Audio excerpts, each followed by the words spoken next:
Hai, Assalamualaikum. Okey, kejap lagi kita orang nak buat game pertukaran barang antara adik-beradik. Okey, di mana setiap adik-beradik akan memiliki satu barang. Dibelilah berapa ramai adik-beradik untuk ditukarkan antara satu dengan lain. Alright. Kejap lagi kita tengok ni salah seorang. Okey, kita tak tahu apa barang dia nak bagi. Nampak lah. Yang barang awak mana yang? Barang mana? Itu. Yang tu Okey. Oh, ni Kak Long punya barang. Okey, baik. Okey, oi nampak berat guys. Nampak berat tau. Oi, berat. Okey, baik. Kau ingat color masing-masing ingat ingat. Alright. Ayah warna biru, mak warna pink. Okey. Putih, abang coklat ini. Colorful. Colorful. Hijau. Merah. Kuning. Purple. Okey, kita nak mula tempoh dulu. Induk lah kan. Induk dulu kan. Okay, ready. Ready. Biru.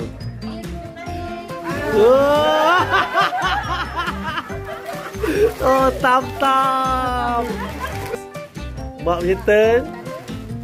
Color apa? Pink.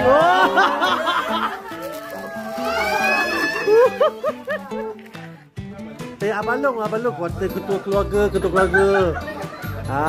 Ini campak berderai.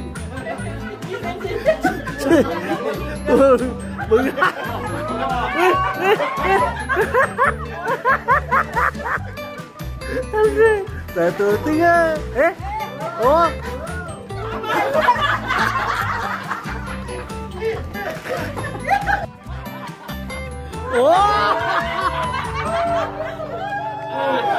Wow, softlah guys. Okey, Kak Long. Hijau.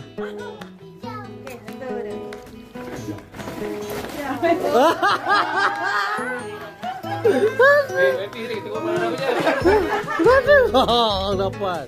Skobrak guys. Elok. Elok lah, elok. Coklat.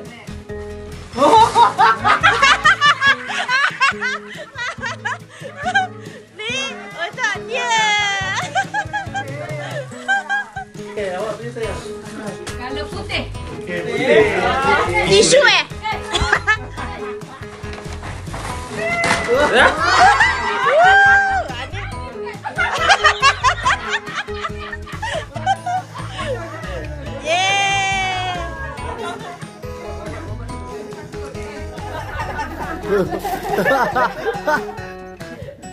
Tutup.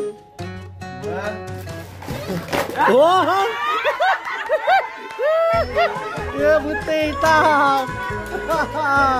Enjoy the little thing. Okey, Anas pula. Sabar.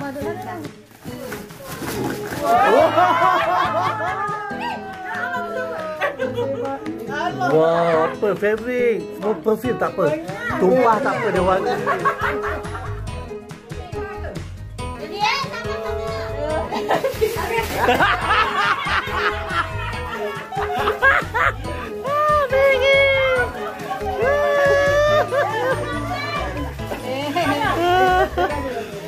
Jadi malam ni makan Maggi yang kita ni. Best ni. Dah lama tak makan Maggi. Ui, banyak barang. Alright. Awak tolong pegang. Ini kan Maggi ada, Softland ada, botol air ada, perfume ada.